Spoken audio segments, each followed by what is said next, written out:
Grace, peace, and welcome to Podcast of the Wills, a podcast that treats Star Wars like a sacred text.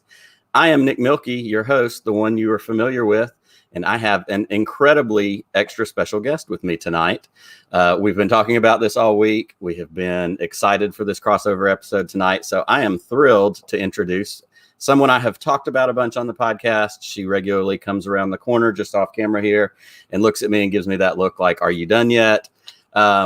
But this is my beautiful wife, Laura, and I am so thrilled that she is here tonight to hang out. And how are you doing, beautiful? Well, thank you for asking, and thank you for inviting me to be one of your weird space friends. That's right. You're definitely my weirdest space friend. Thanks. Sure. Thanks. Why not?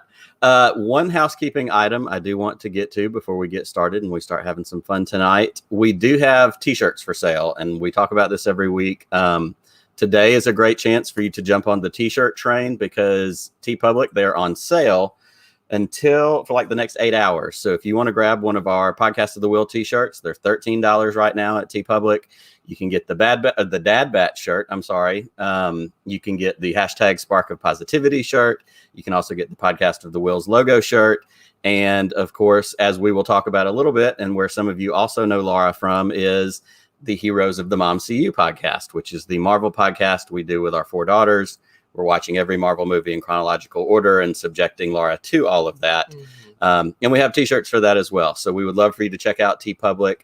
The link is in Twitter. I'll put it up on the bottom of the screen tonight. But y'all can get those. And like I said, they're on sale for about the next 8 hours. So go grab one of those. And we'd love for you to have a T-shirt and wear it and walk around out in the world. I don't want to waste any more time because we have 2 really fun guests that I'm excited to bring onto the show tonight. One of my 2 guests, Brian has been on the show with me before. He was a guest, I guess, sometime back in June, the end of June, Brian was on, and we had a great conversation. Really meant a lot to me to get a chance to talk to him. But what we are doing tonight is as what I'm calling a crossover show. And so not only do we have Brian from the Pink Milk podcast, but we have Tom from the Pink Milk podcast, and they are so much fun. And I'm going to get them in here right now because we are ready to hang out. Yay! Hello, hello. Fun is possibly most definitely a stretch. But we appreciate it. But we love it anyways. This is going to be all kinds of fun tonight. Gentlemen, how are you doing? Doing well. How you doing? We are excellent. So excited to be hanging out with y'all tonight and talking about, and we'll get into some of this in a minute, get into some of the weirdness of podcasting and Star Wars and having obsessions, whether it be Star Wars or something else. We're going to kind of dig into all that for a little bit tonight, which I think will be fun. We're going to play a game in a minute. We are also, before we get started, we do have a very important piece of business, and Brian is familiar with this. We make guest cocktails on this show. We always make a drink. We usually name it for our guest or for the guest that we have that night. I believe the last one we had was Brian's Flavor Saber, and we had Brian in that really great Luke Skywalker. And my costume. Flavor Saver I had a shaving accident, so it's not saving anything. Yes, and part of that was the mustache, so it's not the Flavor Saver now. You also gave me a really good Heine, and I really appreciate it. That's right. You got the Luke Skywalker Gentle Giant Heine. We did that just for Tom, and I made it a point to say that on the show. So, so what we're going to do tonight, we do have a drink. And I'm excited to get this up on the screen because Brian has been on before, because I'm the host of the show. This is a drink for Laura and Tom. So the guest cocktail for the 2 of them. What we are making tonight is a blank screen. We're making Tom and Laura's Space Fish Bowl out of water. I love it. Did you just make Tom Hauser? You know I did. Hauser? Oh yes, Nick, I liked you before, but now I love you. I'd imagine if I knew who that was. Yep. And to be honest, I couldn't find a Cobb Vanth that fit within this frame. Otherwise, he would have been Cobb Vanth. So, well, Hauser is A-okay too. I thought you would appreciate that. Yeah. So, in the grand tradition of if you go to an Applebee's, a Chili's, wherever you go and get a big blue fruity drink, they are commonly called a fishbowl drink. And so one of the lines that I always use when we talk about Laura on the Mom CU podcast is that it's the fish out of water deal. She doesn't know anything about MCU. And I think that's really appropriate to this Star Wars conversation as well. So what we're doing tonight, Laura's got her glass right here. I'm going to give that to her. It's got a little bit of tequila in it. Mine does as well. We've got some ice. Let me get you some ice in here. Plenty of ice. Little girls, if you're watching, do not try this at home. Yes. All those little girls inside watching, this one's not for you. All right, so we have the ice. As many of our drinks on this show do, we're going to include some seltzer. We have some sparkling lemon, Costco LaCroix type seltzer. Okay, great. And that's got most of it, but we have two key touches. We got to have the blue stuff so that we can get a little fishbowl going on. How cute is this? Give it a little swirl. And what is that exactly? It's blue curacao.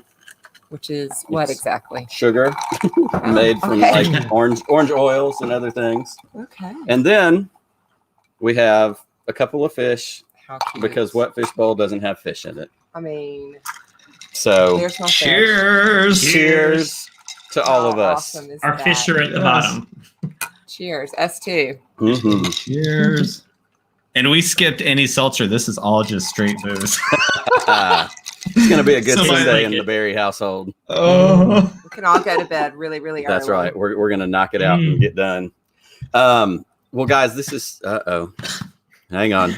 Can you hear us still? We've had a camera connection. We can hear you. Okay, hang on 1 second. It's Hey, my Joey, technology real quick. curse. Bump the cable. Oh, I bumped the cable. I didn't bump anything. I'm just sitting. This cable right here. You bumped it with your just like- drink. Yeah, I have this thing called a technology curse. A basic TV remote that has 2 AA batteries will just stop working if I hold it. But then that we've just replaced the batteries with, it's weird. My electric energy, I think, is too much for this world. You're too electric. Well, and unfortunately, we just talked about this before the show started. We are now on the webcam camera because the good camera got bumped, and the only way to make it work again is to reload the whole window and end the show. So I don't want to do that. So we're going to be on the webcam camera, just for this and we should be good to go because we don't want to lose this great progress we've clearly already sit made. here. I won't move. You're fine. At this point, you'll be okay. Doesn't matter. Okay. We've already bumped the wrong cord, so it's fine. Guys, we're going to get into this. We're going to play a game first. And as somebody who spent about 20 years working with teenagers, games are just a hazard of the deal sometimes. We did this. The first crossover episode we did a few weeks back with David and Timothy Drennan from As Father and Son. We kind of did a parental version of like the Newlywed Game, where we would ask them each questions and they had to see if they both answered for the other person the right way. That probably would have worked really well for actual married couples. But I didn't save it for that. But what we're going to do now, and I think I sent Brian a copy of this list. We're going to play a game, and I should have made like a little fancy graphic for it, but I didn't.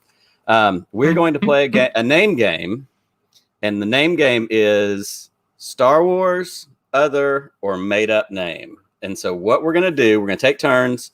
I'm going to ask Laura some, and I'm going to let Brian ask Tom because Brian will have a better idea of if there's one on the list that's an easy giveaway.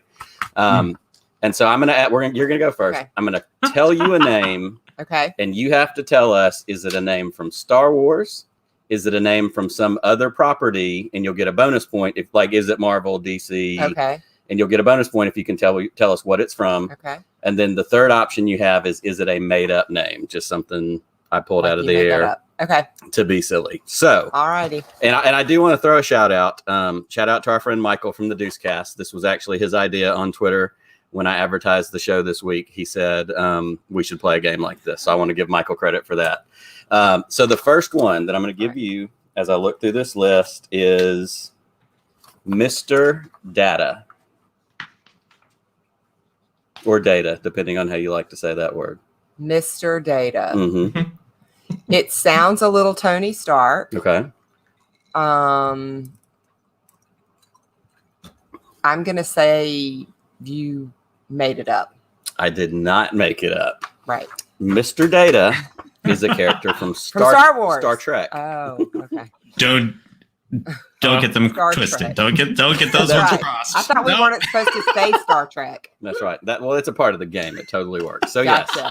yes, Mr. Data was a character from Star Trek: The Next Generation. So good start, but I like the energy. I like where we're at. So Yeah. we'll let Tom have a turn. Oh, good. Thomas, Yes, sir. you may be forced to listen, Mm-hmm. but you have a Star Wars podcast. So if you do not get this, I'm gonna parade you down like what's her name from Game of Thrones with the Shane. Shane. The entire neighborhood Shame. throwing stones Love it. at you. Okay. Din Djarin. You know, I heard of him. Isn't he? What's his name? The little green thing? Just kidding. I was gonna say. Star Wars. Star Wars. Okay. Good job, Little Tom. green guy, That's right. right? Thank you. Mhm. The baby guy. green guy. That's right, little baby Oh my green God. guy. All right, so we're back to Laura again, and I'm going to throw out. Here's a good one for you. Okay. Therm Scissor Yes. Punch. Therm Scissor Punch. Yes. You absolutely made that up. I wish that I could tell you that I made that up. That is the most you name I've ever heard in my life. That is a real name from the movie Solo: A Star Wars Story. Therm Scissor Punch. There's a lobster clawed Whoa. looking alien, and he is named Oh. Therm Scissor Punch. Okay. He may be feeling like a fish out of his water bowl at this point in time. That's exactly right. Old Therm. Oh my God. Old Therm. I was just looking at that name right as he said that. See? Okay, Thomas. Yes, sir. Oh my God, I don't know some of these. You're the super fan. Oswald Cobblepot. Oh, it's more like he's that, a isn't it? Batman. He's from Batman, so it's He a is Marvel from thing, right? Batman. He's from Batman, therefore it's a Marvel thing. Well, wait, it's a DC. Almost. Anyway. Almost. I love it. Well, That's right. so what are the like half choices credit. again? Other. Yeah. Check. It's Okay, I That's can't wait to get That's this the group penguin. back together The penguin. for the Mom CU That's right. crossover episode. Stay tuned. Stay with me, Thomas. yes. Yes, Oswald Cobblepot was the Penguin. That was his real name before he became the Penguin in Oh. Batman. Okay. All right, Laura, Yes. we are going to give you. It could be worse, y'all. Your nose could be bleeding. Is anyone going to get that That would be anywhere? One of the greatest lines from the Batman Returns. Could be Mhm. worse. Your nose could be bleeding, and he bites. his- Exactly. Never mind. Yeah, I know. Right. I don't care. All right, for Laura. See what I live with. Yep, I see. I got one too. Yep. She gets it. She gets it. All right, we're gonna go with.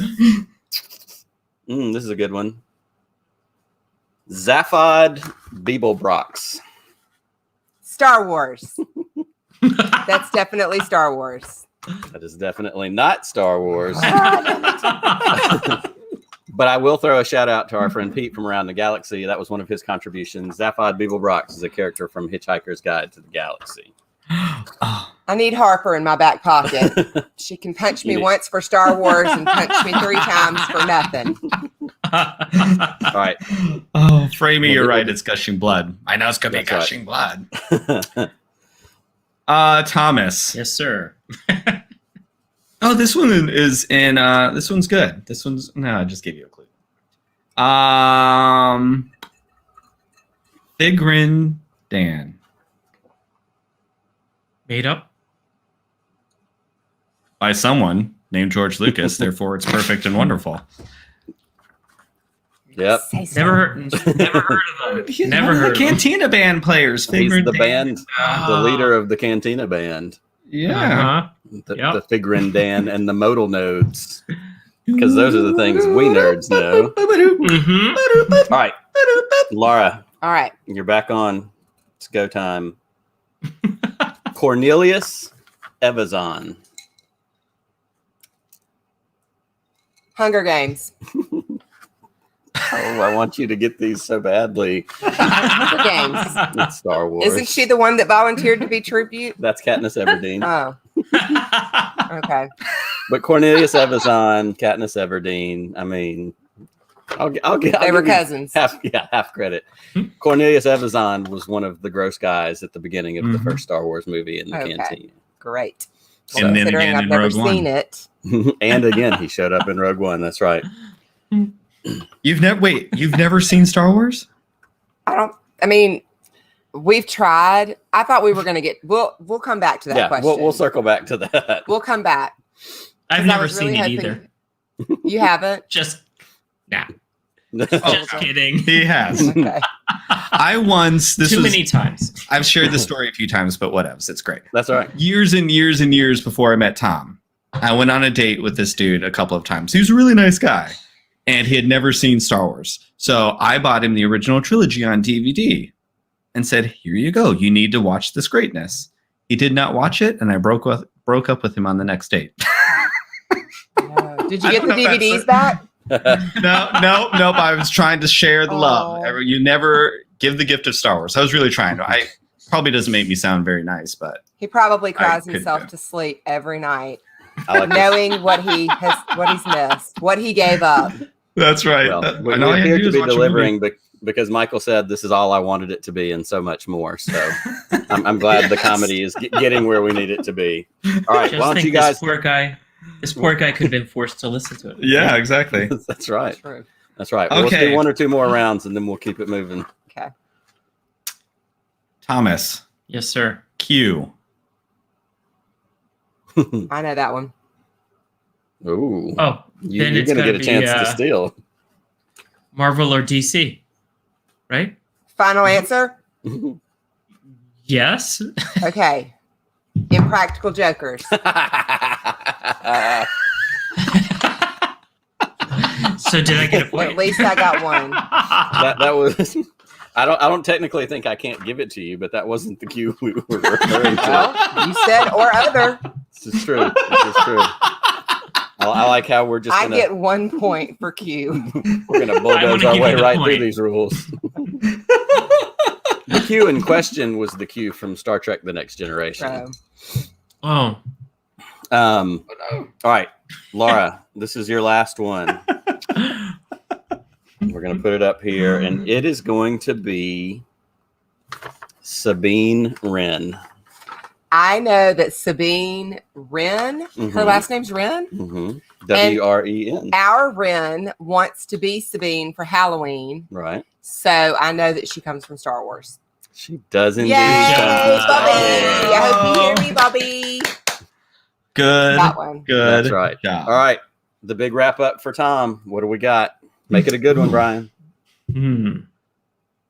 Lady Proxima. Star Wars. Okay, can you get more specific? One of the animated series. No. It felt like when you saw it at the movie theater. I did. Yeah. So one of the movies. One of the She's the babies. big Exactly. worm. The big worm that came The out in big Solo Oh, did I have to with say the movie? school teacher voice. With the glasses. Yeah. One of the Yes, movies. that. Yeah, that. It's basically the movie version of that.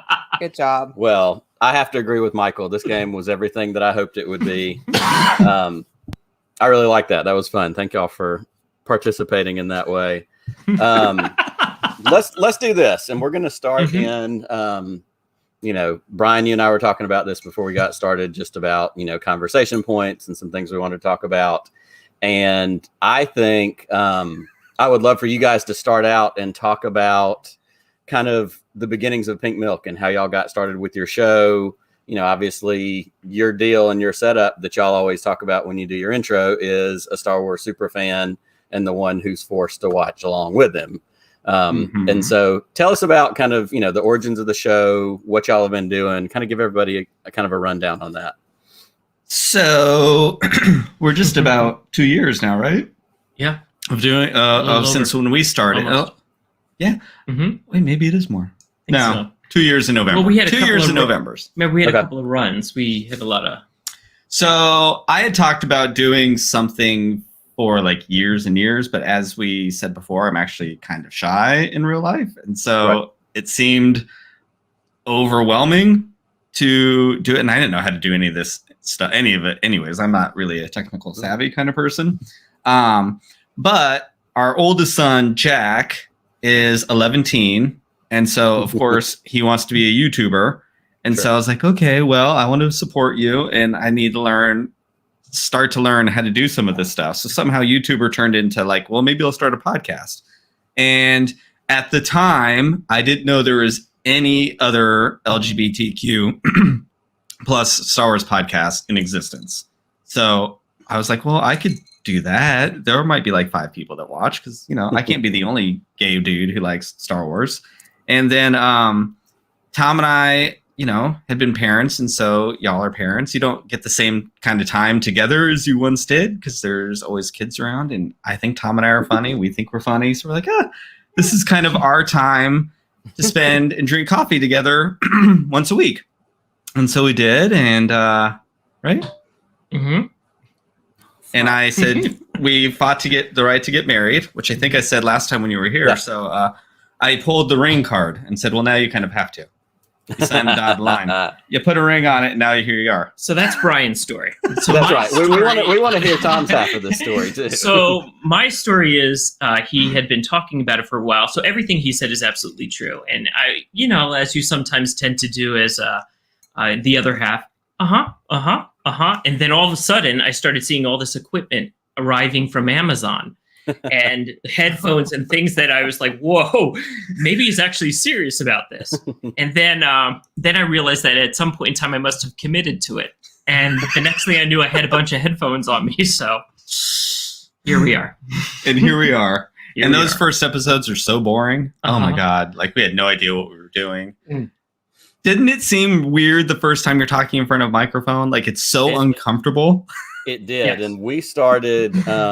Podcast of the Wheel started actually in 2016. I figured that out the other day. Like we've been around longer than I realized actually. And it was before, you know, like the world of technology and the way all this stuff has advanced. It's literally so easy to put on a podcast and to have everything in StreamYard, you know, put it on Anchor. It gets to shoot. Like I don't have to do a lot. You know, there's not heavy editing. There's not, you know, lots of that stuff. But when we first started, my co-host Steve that I started it with, he lived in another town. And so we were doing like trying to hook up on like Skype and talk to each other and record the audio. And we were both recording separately and marking it and sending it to him so that he like it was a very complicated, which led to why we didn't do it all the time because it took a lot, you know, to get it done. But yeah, and I don't know that the first episode exists anymore, but it would kill me. I really would like to find the first episode and listen to it and just compare it to, you know, where we are now and the kind of stuff we do. But yeah, and even like you said, or like Laura was saying, you know, I like public speaking. I like getting out and communicating in front of people. I enjoy doing that. And I like doing this too, but they're different skill sets. And there's a lot of, you know, you sit down in front of it and go, is anybody going to watch? Is anybody going to tune in? You look at your, you know, if you're live streaming and they tell you those numbers and you know when somebody's here and somebody's not. Yep. But as we said from the beginning, and I feel like I say this almost weekly, when we started it, Steve's wife, Olivia, said, who do you think is going to listen to this? And our answer was, we don't really care because if it gives the two of us a chance to hang out and talk about Star Wars, that was what we were here for. And then fast forward now all these years later and doing the weekly live stream that I do, I have gotten to meet so many incredible people like you guys. And, you know, I've said recently, honestly, part of the kind of post-COVID, everybody has the ability to do Zoom has really opened up the ability for podcasters to have on more guests. I mean, you guys had Christina Ariel on Friday night, and she's fantastic, and she's a big deal in Lucasfilm and Star Wars and all that kind of stuff. And it's because she could be at home and pull up a Zoom on her computer and do it for an hour. There wasn't hoping somebody's in the area and you set aside 30 minutes to get to go and sit and interview them. And so, yeah, I mean, I host a TV show out of my garage every Sunday night, and it almost looks okay, like because technology has advanced to the point that we can do that kind of stuff. And so to come back to your original point, yeah, it felt really weird the first time, and most of the time it still feels kind of weird. Mm-hmm. It's really great. It's I think I've grown a lot as a person in doing the podcast that I personally never would have anticipated happening. Like, I didn't think it would have the kinds of impacts that it had. Like I said, I thought maybe a couple of gay people might listen.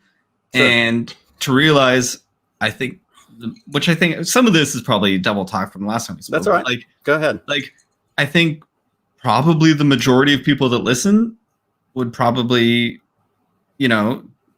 are straight people or would be straight identifying people. That's who I think mostly tunes in. And that was one level of like, oh my God, because of our age, I just, for a long time, if you were too gay, in parentheses, straight people wouldn't give you the time of day. It just didn't happen. Right. And that's, that was my worldview for a long time, regardless if it was justified or not. That's just kind of what it was.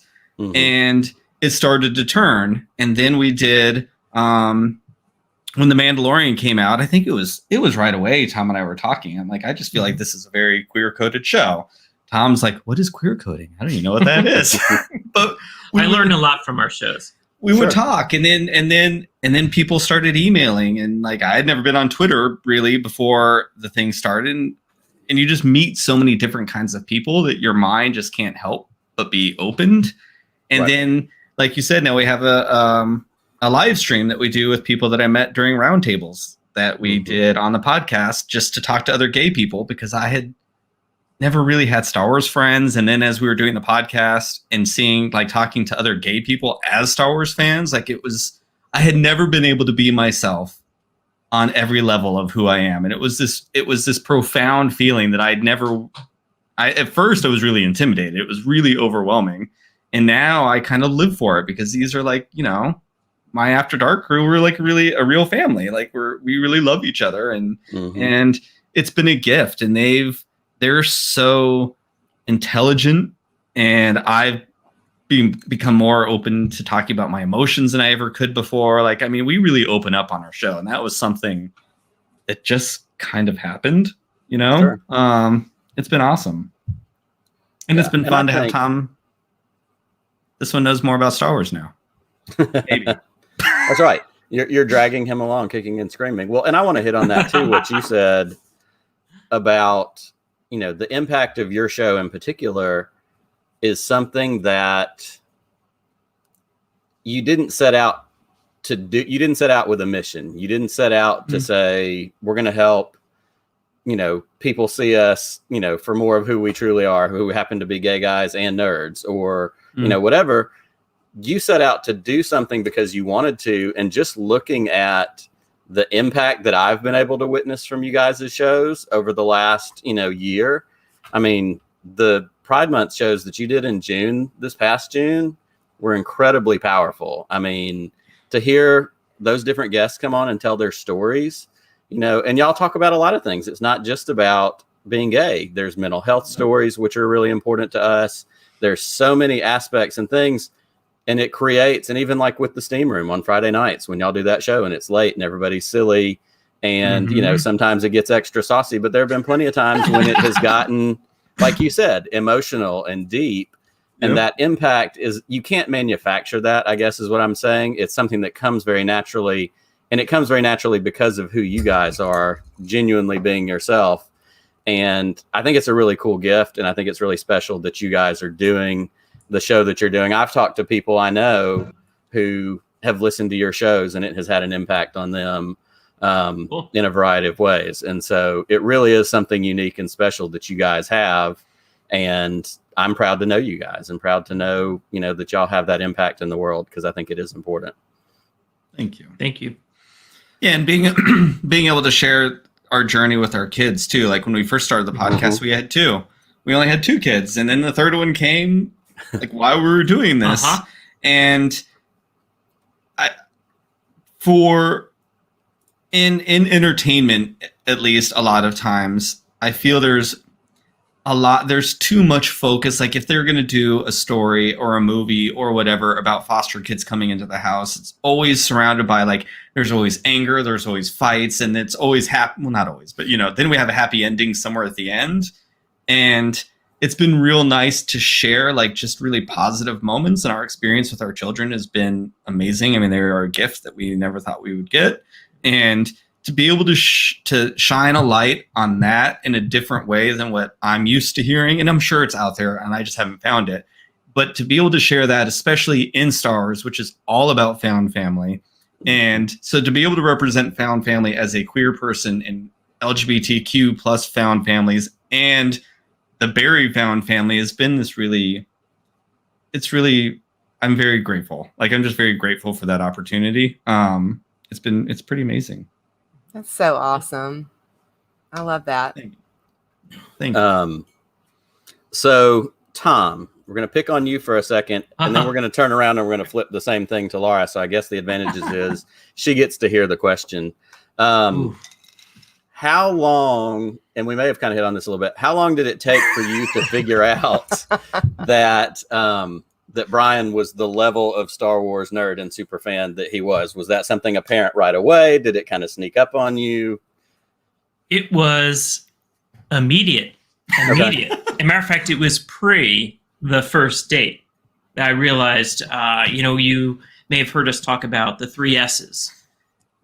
That I was informed about the 3 S's prior to going on the first date, which I just thought I was going for dinner to be paid for by this one. So, but that's a whole other story. But anyway, the 3 S's, he had told me that there were 3 things very important to him. It was Star Wars, Sex and the City, and South Park. And truth be told, I only knew of one, which was Star Wars. I had heard of the others, but had never watched them. Right. So I did brush up. So to answer your question, I knew before I went on the first date. And, to circle back to that dude that I didn't go on another date with, this one, which is why he's still here 14 years later, watched a Star Wars, watched a South Park, and watched a Sex in the City for the one free dinner. Before we even met, had already done his homework. But I want to for a free dinner. That's right. Good free stuff. Food's free food, man. Good stuff. Well, that's fantastic. And I saw Laura perk up in her chair a little bit when we mentioned Sex in the City. So we'll circle back to that. Mm-hmm. But for you, Laura, the question is the same. And I'm interested to hear this answer because I don't know that I know the answer to. You knew I liked Star Wars, and when we met, as you like to say, you met me and I winked at you and I was wearing a David Letterman t-shirt. So it was clear right away that I knew he was a nerd the first time I laid eyes on him. Well, it was very clear that I was the typical. I was typical, not interested. Alabama Southern. Yeah, I was not that guy. Yeah. Country. He was nothing like anyone that I'd ever dated or chased. And that turns out to be a very good thing. So I think for me, I don't really remember him talking a lot about Star Wars or being this super fan early on. For me, it really hit that I was marrying into Star Wars fandom when I visited his parents for the first time, because his parents lived in a historic home in Selma, Alabama. And we drove one beautiful summer night, literally the sun setting behind us. And we were so in love and fresh and new. And then we step into his parents' house. And I can just remember being like, oh my God, because they are, number one, 2 of the best people on the face of the planet in all the history of time. But they are, and they are collectors. So they might live in an actual Cracker Barrel. It's a Cracker Barrel. It is with glass. What do you call those glass? Curio cases. Curio cases aplenty, lining every wall and corner. 18 Christmas villages. Precious moments. Beanie Babies, you name it. And Campbell soup paraphernalia, because my mother's maiden name is Campbell. Stuff everywhere, but perfectly placed, perfectly put. And his dad has I think it's from Star Trek. It's the little gray thing, the ship, the Star Trek ship, in the rear view mirror in his car. There was just a bunch of gadgets and toys and posters. And I just remember feeling very, very lost in that house because I just didn't understand it at all. I just didn't understand adults with toys. Do you know what I mean? I know exactly what you mean. Adults with toys. And so, you know, like I said, I knew just like his Midwestern parents, like I was really, really not used to that. Like even just hearing how they spoke and how they talked about Star Wars and like, I don't know, it's really hard to go back to that place. But, so I think I just knew like this guy's going to be very different. His family's going to be very different. And from there, it has just, you know, continued. Mm-hmm. It's been consistent. Nothing if not consistent. It's been consistent. But I will say this too. I don't remember at some point, yes, we watched Star Wars because his reaction was, "You've never seen Star It Wars?" makes sense. I'd never met somebody who had never seen Star Wars before. And I mean, it's like, you know how people talk about how you can't tell if you have a memory of something or if you just have like the pictures of yes, like things you've seen over the, you know, I couldn't remember if I'd seen it or if I just knew it from the posters or the commercials or the whatever. But anyway, that aside, we did connect the summer that we were engaged. We got engaged in June and we got married in December. So that summer, same thing. He was like, "You've never seen Sex in the City?" And I was at school. I was in college. So I didn't have HBO or whatever you needed to watch it. And I said, I can remember specifically going to my best friend Jennifer's house and her shushing me while I was trying to talk to her because it was the last night. It was the last show ever. So Big is texting Carrie and you see his little name and all that stuff. And I remember her just being like, "Shh, shh." I'm like crying. So we went to the Blockbuster to pick out some VHSs to watch one night. And he was like, "All right, that's it." He was like, "We're starting Sex in the City from the first episode. We're going to watch it." And of course I was obsessed and I did that. Freaking love that show. And I need to rewatch it. It's time. It has been years since I have gone back and watched that show. I had seen it with a previous girlfriend that I had dated, had watched it with her. And it was one of those things that once we were together and I had a pretty good idea of the things that she liked, it was very surprising that to find out she hadn't seen it. Well, it was so perfect because for me in college, my show was Felicity, high school and college with Carrie Russell. And so that was appropriate because I was her age, you know, that was like who I just poured my heart into. So then to be 20 something and finding it for the first time, I'm glad I watched it when I watched it because I don't know that I would have even really appreciated it as a college kid, you know? So timing was everything. And on this podcast, though, her name is Sam Wessel. Just like it's not Felicity. Sam Wessel. I don't get it. What is that Star Wars? It is. Okay. I'm So sure Zori Bliss. Oh my God. And I will just remove myself because I'm also getting my. You can mail your on fan Liz. card directly to me. Blame it Brian. on- yeah. I have something to add. I'd Yes, like you all to know please. that Brian has all the DVDs, and he refers to it as the Pink Bible.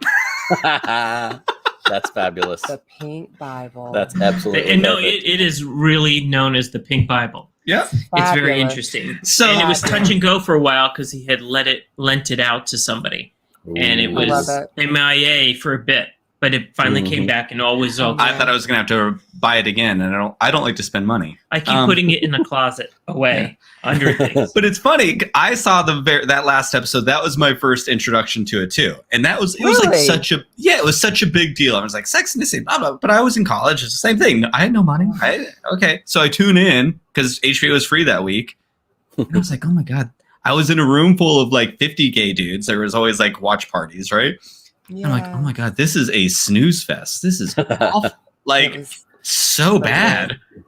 And then that ending is one of the greatest series finales of all time. But if you do not know what you're walking into on that show, none of it That's makes right. sense. Like the That's scene right. with Miranda when she's touching the mom's back and she's washing her, and you're like, "Ugh." Mhm. All You know of how it. far she's come. It's so good. Oh God, I all love of it. it. I want to go ahead. address Scotty's comment that he would have fallen in love with you instantly. I want to go back and say that even though he was wearing faded khaki shorts and tennis shoes and a faded David Letterman t-shirt the first time I ever saw him, we actually did fall in love immediately. We went on our first date on May 10th. double date.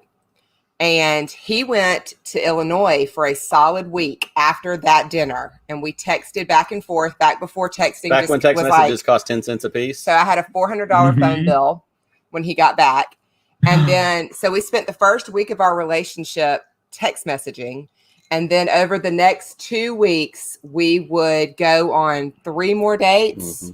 And after the third date, he stayed over and he never left, and he proposed on June 14th. Yes. So it really was truly love at first sight. Even though I love it. He was looking at me from across the pool table and he winked at me, and I remember going, who does he think he is? Like, there was no hard to getness. It was just, we were just, that was it. And so here we are. Mm-hmm. What are we celebrating? 16 years. 16 in December. Yep. Awesome. Congratulations. We got married 7 months to the day of our first date. Mm-hmm. We met on May 10th, got married on December 10th. That's we were engaged after 6 weeks. And it was terrifying. It's very much the, as cliche as it gets, it's the when you know, and we knew. Mm-hmm. And, we had been in other relationships. We had dealt with the bull crap, and we found a person. And even if we didn't know everything we had found in that moment, we knew that was the person, and that was all that mattered. Mm-hmm. And 16 years later, it's as good as it's ever been. My dad asked me, why, Laura, why this guy? You don't even know him. What's so different? And honest to God, all I could say, in all honesty, I said, well, Dad, he's the first guy that's ever called me back when he said he would. He's the first guy that said, do you want to go out to dinner on Tuesday? And he showed up at my door. Anyway. Wow. Aww. That's awesome. It's the truth, though. I love what you said, Laura. He was like no one you'd ever been with before, because this, like, literally the same thing. When I met Tom, like, it was a few years. Like, we don't need to go into the whole story, but like Tom was the hottest guy in Phoenix, as far as I was concerned. He was beautiful. And did you say was? Tom is the most beautiful. No, because you were the most beautiful. Remember, you're living in the house with me now. But now you're the most beautiful in the entire world. No, but once we met, he was like no one had ever met before. He was just very different. Like, Tom is very religious. I am very not. There are things that I'm like, but somehow we've said early on that Tom and I start here together and then we go this way. But we always landed on the same spots. And I think the fact that someone is so different than anyone that came before is what's really special. Like, agree. Because I remember after that first date, I was like, we didn't kiss, we didn't do anything, and I was really nervous that he was like a closeted guy. Because I kept going on these dates. I didn't even go on very many dates. It was freezing that night. They were always like not out, and it was just, that was something I couldn't do with anymore. I already went through it, and I wasn't gonna and it's really hard to go through it. So everyone's got to come out in their own terms, but I couldn't invest with someone like that again. It was just, I was out. Yeah, but I didn't know that. But anyways, but I knew. I remember going home after that first date and talking to one of my friends. I was like, I think he might just be the dude. Like, I don't know what it is. Like, it was just easy. Everything was easy. And it's been easy for 14 years. Easy through adoption processes and the fosters. It's just been easy. It's just easy. So maybe this is a good time to say that we had actually met 2 other times prior. And you had heard me say earlier in the podcast that I was just going for a free dinner. Right. And I was going for a free dinner because he had stood me up. He had canceled at the last minute of a previous... And here's the interesting thing. We had met 2 times prior. Never remembered we met each other. Never. But the third time we met, something reminded the 2 of us of a previous time. And I remember being annoyed. So I was like, I'm just going to get you now. I'm going for that free dinner. I just never expected that I would I would meet, my other half at that moment. And like you said, it was effortless. It was easy. And the truth of the matter is the 14 years have unfolded exactly the same as that first dinner that we went to. It's been effortless. It's been easy. It's been fun. And we've done a lot. We've done a lot. So lucky. Mm-hmm. Yeah, I feel blessed and lucky. I truly do. That he'll be walking through the bedroom. Like I'll be reading and he'll just like walk through or fix the curtains and he's standing there and I'm looking at him and I'm just like, this is the weirdest. Like marriage is so weird. Like you just find someone, you're like, hey, do you want to do everything for the rest of our lives together always? Yep. You want to sleep together on this little square of this bed? Like you guys just fall asleep together? Like it's just weird, but I love it. Yep. Wouldn't have it any other way. Absolutely. All right. Same. Do you want to talk more about Star Wars things? This is awesome. I want to tag on to kind of what we started to get into a little bit with Sex and the City. We've talked about Brian and I being Star Wars fans. And so it's kind of a two-part question, depending on your answer and we'll start with Laura this time.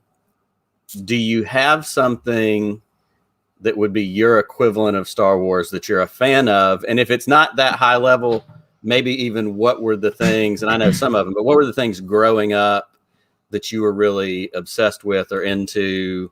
Talk a little bit about your personal fandoms of things. Well, I mean, I could probably come up with some things from childhood, but I'll be honest and say part of my story, just like my overall life story, is that I didn't have very many interests as a child. I came from 2 different households, going back and forth, wasn't very strong in school, was too shy to try out for sports. So I look back on like everything pre-college as just kind of like I was just coasting. So I can't say that I'm pulling anything from my childhood, although I did have things that I liked, you know what I mean? But as far as like what we're doing here and how much y'all love Star Wars and stuff, like I have about a year ago accidentally got into, we were watching, it was nighttime. And so our 4 children, Harper, Lily, Ren, and Laura Kelly, at the time, let's just say 12 and 8 and 4. They loved to come pile up on my bed and watch TV before we go to bed. And I was thinking, what is something that we could start that we could watch together? And I don't know how I found it or why I remembered it, but I just was like, let's look up Little House on the Prairie. I didn't watch it growing up. I certainly remember it being on like TBS, at 3 p.m, but I never watched it. I just could see Melissa Gilbert's face as a child, but and Michael Landon, but I never watched it. And I was like, if Little House on the Prairie is not something I can watch with my 4 little girls, I don't know what's out there that I can. So we started it, and we've seen every episode up until we're about to start the 8th of the 9 seasons. I love Little House on the Prairie so much. And Harper and Lily will say they don't, but they really do. And Ren and Laura Kelly, especially Laura Kelly, she loves it. I have a not first edition, maybe it's a second edition, like cloth cover bound copy of Little House in the Big Woods that has my mother's crayon marks inside of it, inscribed to her. 1962, I think, is the date inside, which I've never read because the binding is so brittle. I don't want to, hurt it. So it stays in my great grandmother, Laura Kelly's china cabinet. So anyway, I just love that show, and I have a website that I follow. It's all about, it gives you trivia and biographies per episode. I follow the Twitter account. I love to know when Nellie Olson's birthday is, or when Hester Sue's birthday is, or whatever. And I can definitely see myself. Oh, and have I read the books? Because I feel like it's terrible to say that you're a fan of the show if you've never read the books. So Nick surprised me with the box set last week, and I am probably 20 pages away from finishing Little House in the Big Woods. So I would like to consider myself a super fan. I want to go to Walnut Grove. I want to have my own little house in Walnut Grove. Well, Michael has made a request for you that the first Little House on the Prairie podcast needs to be started. I was thinking it, Michael. I was thinking, but what would I say? What would I do? I bet you'd figure it out. I'm so nervous. Are there others out there? Are there other Little House fandom? There's people? fans of everything everywhere, I'm pretty sure. I might do it. You might push me. The smaller the niche, the more loyal the fans are. That's right. I like that. Well, and if have y'all ever seen an episode? Have you ever watched it? No. Okay. I know that the little girl is now an adult, and she's one of the Real Housewives of Beverly Hills. Kyle Richards, yeah. Kyle Richards. She Yeah. played little Alicia. Is that who she played? Okay. Mr. I can't because I can't think on the spot, but it is so good, and it actually would make wonderful podcast content because each episode, y'all, I challenge you, like if you just find yourself wanting to watch something new and different, go start it because my eyes have been wide open. Like they press meaningful issues on that show, things that back then, you're sitting here going, I can't believe that was on TV that long ago, but it's always in a very graceful way, and it's just really, really good. Really good. I have to check it out. Cool. It's really good. Even Paul in the chat was just talking to someone. Ask me the question again. I think I remember. But do you have anything? Want to make sure I anything? answer correct. Do you have anything that you're a fan of on the level that Brian and I are of Star Wars? And if not that level, just maybe what are some of the things that you are a big fan of? What are your fandoms, I guess? Dave Ramsey. The answer, the answer is no. The answer to your question is actually no. However, as a child, my whole life, I've always been interested in real estate. I like to draw houses. I like to do things like that. So the nearest thing that I can equate to that is, when I grew up, I became a realtor, which is what I do today. So I've always been into real estate. And Brian is correct. I like financial gurus. I like those podcasts. It's just, I don't know if it's where I am in my life. I, went to school for business and economics and things like that. So that's my thing. Now the garbage half of me Now really we're talking. Really enjoys reality TV. I enjoy. Well, hey, my name is Tom, so I guess I'm a peeping Tom. I like to peep into the lives of these people. Peeping Tom. So That's excellent. So so that said, I enjoy reality TV.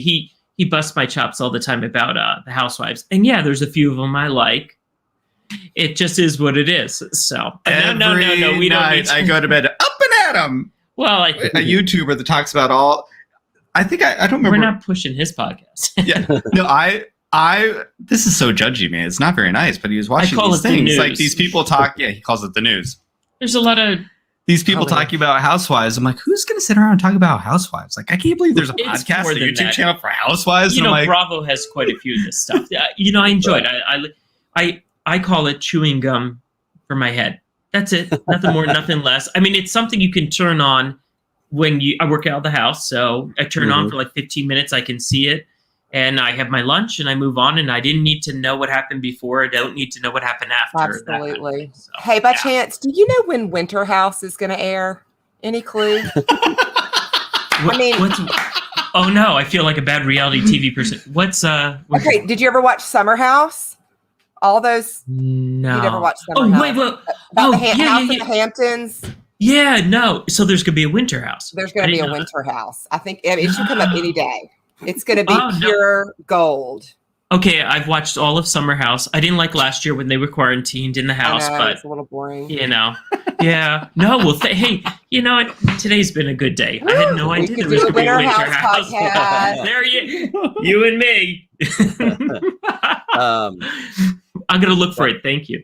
That's really funny. And we have had, and one of the questions when Brian and I were texting this week about stuff to talk about, one of the ideas was also, what are the things that he and I may be quote unquote forced along with? And, I don't usually sit down and watch The Little House. That's usually if they're winding down for bed, I'm either playing a video game or cleaning up the kitchen or something before I go to bed. But there have been some times where I have gotten a couple of seasons sucked in of just watch Bachelor in Paradise with me, or just watch, I've watched a couple of those. I only watch Bachelor and Bachelorette, so I know who's on Bachelor in Paradise because Bachelor in Paradise is legit. Like, it's so good. So bad. So my point would be those shows don't compel me and they don't really interest me. But if it's something like we've talked about before, something that we can watch and do together. I'll sit there and make fun of stupid people on TV with her because we're funny, like you said. And I do like spending that time with her. Y'all talked about having your podcast and that being a chance for y'all to do something together, once a week, drink coffee, talk about Star Wars, learn about Star Wars, however you want to approach it. I think for us, and this was not something she was looking for or wanted, but one of Laura's Mother's Day gifts this year was the Heroes of the Mom CU podcast. And its origin came from all of our girls like Marvel and have seen most of the movies. And we were watching one on like a lazy Saturday or something, and she happened to pass through the room, and she stopped for just half a minute and watched what we were watching. And she made the fatal mistake of saying, I might watch this with y'all, because never happened. It absolutely happened. And she did not. Because she could tell we were into it. And so of course that got my wheels turning. And so when Mother's Day rolled around a few weeks later, thoughtful. It was something, and in my mind, yes, I would love for her to see these movies and understand, why we get so geeked out about it, even if she doesn't get it. But it really is something that we can do together. Sometimes 6 of us. The 5-year-old tends to tune out, but she wants to be there for the beginning of the recording and the ending of the recording, which that's fine. She's going to be on stage as a star one day. But it is a chance, and it does take a commitment. And we've seen that as we've gone through it in your experience. But it really is something fun that we can do together. The 6 of us can sit down and watch a movie, and then we pull out the microphone and we talk about it. And of course they giggle when she calls the Frost Giants the Frostbites, and they'll always be Frostbites, because that is in my head. They will always be Frostbites, but having those moments, and I go back to it every time when we led up to it, and she thought that Mighty Mouse and He-Man were a part of the MCU. That was the kind of comedy gold that I knew that we could bring to something fun that we could do as a family. And Framey has a comment in the chat. Yes, Guardians #2 is next. We watched Guardians 1 last weekend, and that was a little bit of a challenge because we kind of gotten some momentum. She was starting to feel Robert Downey Jr. My thing is, and is that when it's too much straight action, explosion, clinging, and just that, like, I get lost, because I need drama. I need someone that's suicidal. I need someone that is, suffering. I need someone to be saved. I want to cry. Like, I love depth. I crave it. I love hard conversations, transformations. And so when it just becomes, it's surfacey. It's very surface to me. And that's when I get a little, and I hate when people overuse the term ADD, but it truly does get ADD. It's like I'm forced to be in a classroom and I cannot focus anymore. And anyway, but I'm going to do it. I've said I'm going to do it. I'm going to do it. We're halfway there right now. I know. You need to watch The Last Jedi, because that might be a Star Wars movie for you. You have all of those things you just said. And also Guardians of the Galaxy 2. I sat there with my son, Jack. And lost it in the movie theater. I'm not a huge MCU. I am not a huge MCU person. I see them all. I love comics. I'm not a huge MCU guy. But there's a line at the end of that movie. I might not be your father, kid, but I'll always be your daddy. And puddles. I still can't watch it without Did somebody that. say it to Loki? Loki's not no. Well, that would fit. Sure, it would. Such a good line. Such a good line. Excited. Guardians of the Galaxy is where it's at. Yeah, it's a good one.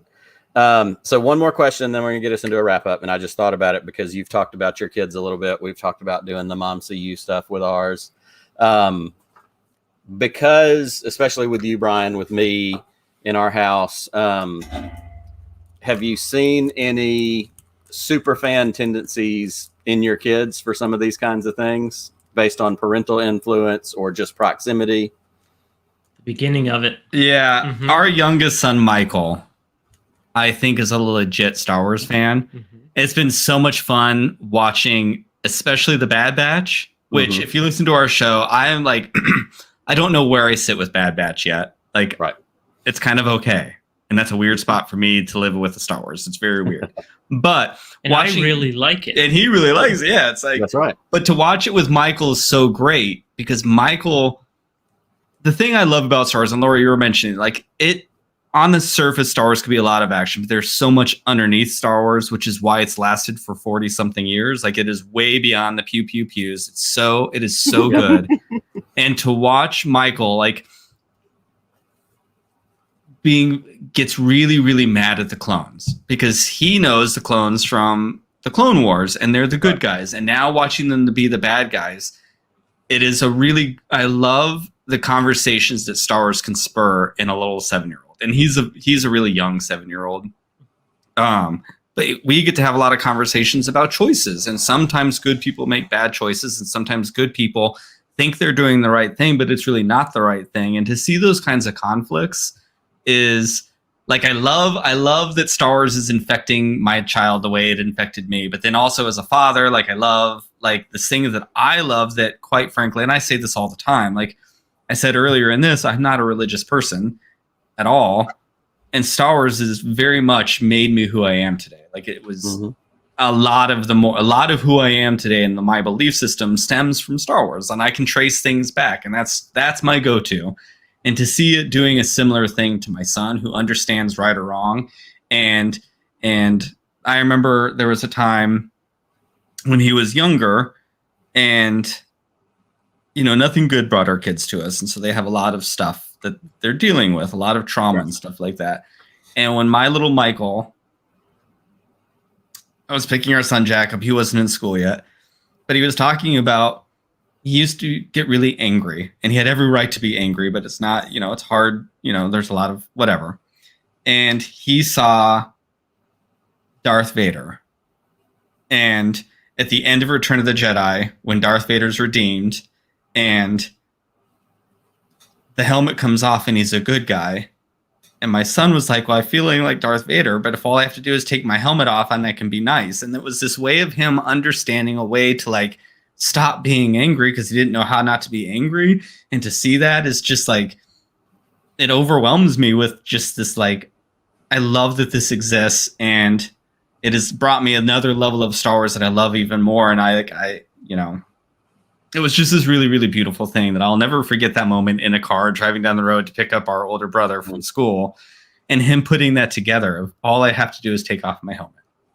And it's such a good reminder that, you know, at the end of the day, whether we're joking about if I like it versus you like it is art. And it did come from a place of creativity from a human being. Someone dreamed Star Wars. And I commented in the Marvel movies, I said, I wish that I was this creative, but I don't think that if you said, I'll give you $2 million to make an 8-part, you know, 2.5 hours long each, like characters and stories and webs and change. And like, I don't think I could do it. I just don't think I could do it.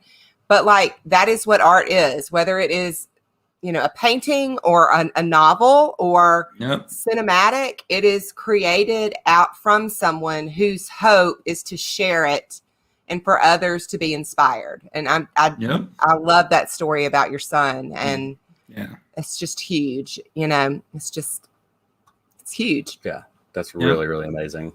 And it's been with our girls, you know, I've made the joke before, we have 4 daughters. And we've given them opportunities and offered opportunities for them to, you know, do you want to play softball? Do you want, you know, I grew up playing basketball and baseball. I'm a sports guy. And it doesn't disappoint me that I don't have sons and I don't have Saturday sports and whatever, because I want my kids to be who my kids want to be. And there was a hot minute where Harper wanted a baseball glove for her birthday a couple of years ago. And we played catch in the front yard and that was all she ever wanted, which was enough for me because I've seen Field of Dreams. I'll have a catch with my dad. But they have also, and especially from early on, and I tell this story all the time, when the twins were littler, Harper was really into Star Wars and always has been and loved Han Solo. And Lily, her twin sister, was into Indiana Jones and loved Indiana Jones. And of course, one of the most hilarious things was the day the light bulb went off and they realized that that was the same actor playing both of their favorite characters. And they kind of just ended up there, you know, on their own. And then Harper has remained very true with Star Wars. I totally just put that together too. Wow. Yep. Harper has remained true with Star Wars, but Lily has read, and she's the reader. She'll read anything, and she's read all the Harry Potters and all the Hunger Games and all the, and so we were in a Harry Potter phase. We were in Indiana Jones. Now everybody's big Marvel, especially because of the podcast. They're all obsessed with Thor and Loki. They've watched the Loki show multiple times. They walk around the house quoting it. Laura joked the other day, and I agreed with her and just never think about it this way. She when we were growing up and we would play, we were just playing. Like we had them at, we went outside and pretended a pine cone was a grenade and we chunked it at something, or whatever it was, and it was just playing, pretending. Yeah. But what they do, and they're like, hey, do y'all want to role play? And that's them saying we're going to get into character, and they put a green tablecloth on as a cape, and all of a sudden somebody's Loki and somebody is and I love that. And none of it's ever been forced. None of it has ever been like, y'all are going to like this stuff. They came to it because I was watching it. And at some point they were interested. And there's varying levels. The middle child, Ren, she's into it, but she still wants to play dolls and loves horses. And Laura Kelly, bounces all over the map and wants to play dolls and that kind of stuff. And so that's what I love. And I would never expect anybody to have to like Star Wars because I like it. Give me the space to like it, and we'll be fine. But I love having the opportunity, and this kind of comes back to the Mom CU podcast. It is fun to get to share little bits of that, and even see the moments when the character connecting moments hit for her, because we've had a few of them, and I really feel like the back half of this big arc of movies is where a lot more of the emotional stories show up, and so I'm excited for her to get a chance to check those out. So it's fun to have fun things. It's also fun to share things. We love watching shows together. We'll watch a documentary on almost anything because anything. Murder, sushi, whatever. You name it. The Woodstock 99 documentary is up on HBO Max, and it's really good. But we'll watch shows. We've watched Game of Thrones together, Deadwood, Justified, you name it. We've almost probably watched it. And those are fun moments. Yeah, we just went on a walk today. We went on like our 5-mile walk on Sunday, and we just watched. Oh yeah. We were just watched a documentary on Halston, which I don't know who Halston is, but I saw we had Netflix for a hot minute when Masters of the Universe came on because I had to watch the new Masters of the Universe, and then I saw that Obi-Wan Kenobi played Halston something, so I watched this miniseries, right? I'm like, oh, this Halston person's an interesting character. And we watched this documentary, and we were just walking this morning, and there was a line that Halston said of someone asked him, I don't know, something about like some dress he made or, a look that he had done a few years ago. And he was like, I'm not interested in looking backwards. I like to look forward. And Tom and I were just talking today, and Tom's like, you know what? I don't know where I heard this, but I'm not really interested in where we were. Like, I want to know where we're going. And we're like, and that's the magic of those kinds of things, a little tidbit of info will like get in your head. And if you have Netflix and you're into documentaries, you should watch Helvetica. It is Helvetica amazing. It's about the typeface Helvetica and Massimo. It's so good. Like, it is so good. We would like that. I haven't seen it yet, but it's on my to-do list because I've heard it's really great. Good. Yeah, it's great. I should have said murder or sushi, not murder sushi. That's right. But because the Hero Dreams of Sushi documentary is fantastic. Exactly. Well, this has been so much fun, and I can't thank you guys for taking some time on Sunday afternoon to hang out with us. I think what I want to do as a matter of wrapping up before we get to plugs is I want to give Tom and Laura, because they are the fish out of water, I want to give them each an opportunity for any kind of closing statement, whatever it is that they might want to say, share, relating to us being Star Wars nerds, relating to hanging out today, whatever you're feeling. So we're going to let Tom go first. He has the floor for the pink milk half of the closing statement. If I had to say anything, I'd have to say that I'm truly honored to be in the presence of people who really do respect and honor something. And one of the main reasons why I do this with my husband, because sometimes I feel like I'm the joke of the show, but the truth is it's about the time. It's about spending time with him. It's about the amazing relationships that have come about through the show. And this is an example of one of them. Would we have ever done this? No, we live in Phoenix, Arizona. You live in where do you live? Alabama. Alabama. So I mean, this is an amazing thing that, quite Mhm. frankly, the two of you, you know, Brian and you, that have created and given this opportunity to people. So I am honored to be part of Pink Milk and very much enjoy the love that he has for it. And I'm honored to be part of yours, to Absolutely. be part of your ride as well. So thank you to you, and thank you to people like you and Brian. Honestly, No doubt. Isn't he No a doubt. good one? He is. I'm so lucky. Wow. Excellent. It's awesome. Well, what about you, my love? That's a tough one to follow up. I'll say my closing thought is something I was actually thinking when you were talking about Michael. You know, the impact that we're just going to stick to Star Wars, like that this movie has had on generations and generations and generations of people. And kind of going back to what you were saying, Brian, about looking for a place where you could share and be yourself and include others and, you know, just have that kind of community. What I'm so thankful for is that while I grew up very happily playing with, you know, Barbies or My Little Pony or baby dolls, because who I am, I knew when I was 11 years old and held my little sister in the hospital, I knew that I wanted my own children and a family, and my dreams have all come true. But what I love so much is that if I had not married Nick, like if I had children whose dad was, you know, gone and hunting in the woods all weekend, every weekend, year round, my little girls would not be exposed to this world.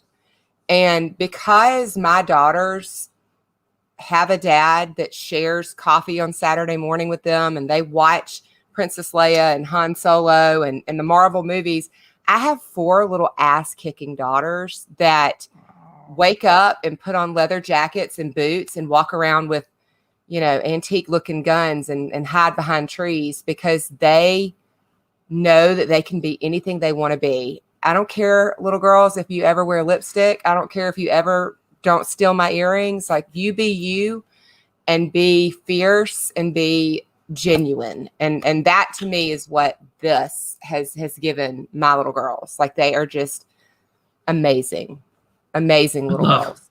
I love that. Mm-hmm. Careful. It's just, You followed it's that like up beautifully. Well, and I'm Absolutely. just going to say, like, one more thing. Like, when we went to Target a couple weeks ago, they were so frustrated because they were standing in the girl aisles going, Mom, why does everything have to be pink and purple in the girl aisles? Like, why do we have to choose between this and that? And they all go over to the boy aisles because that's where their interests are. Yep. And I just think it's really neat that, especially in this day and age, and this is something I think I would love to hear some of y'all's input, maybe on a different episode or even in your own podcast. But like, just this discussion of gender separation and girls having to be this way and boys having to be this way. And this is just an awesome platform, an example of how actually you can be whoever you want to be. That's what that means. Yep. Absolutely. Yeah, Absolutely. our little Very son well. Michael used to dress up like Doc McStuffins all the time, and like would go back and forth and waffle back and forth because, you know, of whatever. I'm like, who? And he's Are you 4. happy? He didn't- Are you happy? Yeah. Good for you. Good And for ours, like, somebody was teasing somebody once about a boy wearing a dress, and Michael was like, "Why does it matter? Exactly. Where would you want to wear? Who cares? Doesn't matter." I feel if like it's I for can girls or hear boys. Harper Who and Lily, and cares? they're going, exactly, to the computer. I guarantee you they're in there Yeah. listening to y'all thinking the same thing. And that's not easy. I know you're probably ready No, to you're wrap fine. up. That's not easy. I'm sure it's not easy anywhere. I don't know. I've never lived outside of Montgomery, Alabama. But I do know Montgomery, Alabama, and I do know that there are certain circles and it's still very one way, sort of. Yep. Like, it's getting better. But you know, for example, and I would never say any names, of course, but like Lily, our daughter, came to me and said that she had a text from a friend, telling her that, you know, happy Pride Month. And she's like, Mom, she just came out to me. She just told me that she's bi. And I was like, awesome. They're 13. You know, so things are starting to, but again, I love that my children are they just love people. They just love people. And they think it's weird if you don't. Like, they don't understand a world where it would be any different from that. Mm-hmm. There was a line that we just spent probably a long time talking about on the last podcast together from The Bad Batch, when one of the characters, Hunters, goes up to Crosshair, who was their brother, made some bad choices following a different path than they did, right? And Hunter looks to Crosshair and says, hey, we might want different things, but we don't have to be enemies. And it was this profound, super, super, super important conversation and a line of dialogue that is so relevant to where we are right now from like this last 4 or 5 years of people just will be different because I can't be like you. And they will just, or you said this, I'm going to say that. And there is no conversation happening. And it's a really dangerous place to be on. It doesn't matter to me what side of the fence you're on. Like, you know, both sides, you know what I mean? It was a really profound comment. And for like my kids to hear statements like that when they're this age, it's so important to me. Like, let that line of dialogue sit in, you know, do or do not, there is no try, sat with me for so long. Like, and it still is such an important line. There's just these important things that come out that are so, and I'm glad they heard that. I'm glad, you know, we live in such a divisive society. Even in that same episode, the other one that I feel like was equally as relevant was when Echo is talking to Crosshair and he says, just because I understand you doesn't mean that I'm like you. And I think that's huge in the world that we're in right now too, because especially where we live, there's a lot of like, I understand what, but no, like, I'm not going to be that way. I'm not going to choose to go down that path. I'm not going to choose hatred. I'm not going to choose division and these I see you and I recognize that you think that that's correct, and but I'm not like you. And again, I want my kids to understand people and be able to understand them without feeling like that's who they have to be, because they get to choose who they are, but understanding other people is huge. In fact, Framing just put it in the chat right as I said it. Just because I understand you doesn't mean I agree with you. It was profound. Another just profound line. It was so good. So good. Well, as we finish up, we let Tom and Laura do the fun stuff. Brian, you and I are going to do the work. So Brian, what do y'all have coming up? What kind of plugs? Where can everybody find you? Well, Tom and I are taking a hiatus from our Husband and Husband podcast until after what's the name? Labor Day, right? Labor Day. We have kids back in school and sports and all the stuff. So trying to find the time to do this, right? Yeah. I'm very excited for Visions. You can check us out on Pink Milk After Dark right here on YouTube every Friday at 7:30, 10:30 East Coast and Pacific time, where we have lots of conversations like this. We talk about Star Wars from an LGBTQ plus perspective, and we really tend to lean in Star Wars and make it very like topical of the moment and emotional stuff that we talk about. You know, what do we say? We laugh, we cry, we do all of it. We get thirsty, we do all of it. We just keep talking. We just keep talking. We just keep talking. It's like we're at the kitchen table. We just keep talking over a cup of coffee. Absolutely. Well, and if anybody wants to find you on Twitter, you guys are at Serving Pink Milk on Twitter. There you go. Thank you. And so I want everybody to find you because y'all are great to follow, and that helps them find everything else that you're doing. As far as Podcast of the Wills is concerned, if you are watching tonight and hanging out in the live chat, thank y'all for being here. We've seen a bunch of our friends. If you're listening to the audio version of the podcast, which comes out on Mondays, we would love for you to come back and check out some of the video episodes. They're all on the YouTube page as well. And all of our other social media stuff is at WillsPod, Twitter, Facebook, Instagram, TikTok. Don't really use that TikTok, but it's there. And yeah, I'm too old for TikTok. I tried. I signed up and it deleted because with you too old. Didn't understand that. Delete. Not necessarily for me. And if anybody wants a T-shirt, like I said, you can go to our TeePublic page. Those are on sale, I think, until midnight tonight. I think TeePublic has a site-wide sale, so anybody needs some TeePublic merch, go check that out. Brian and Tom, Laura, I can't thank y'all enough for hanging out tonight. This has been so much fun, and we will definitely do this again when we have time to talk about Sex in the City and Little House on the Prairie and whatever else we need to do. But to everybody who's been with us, until we are together again next time, may the Force be with you always. It's nice to meet y'all.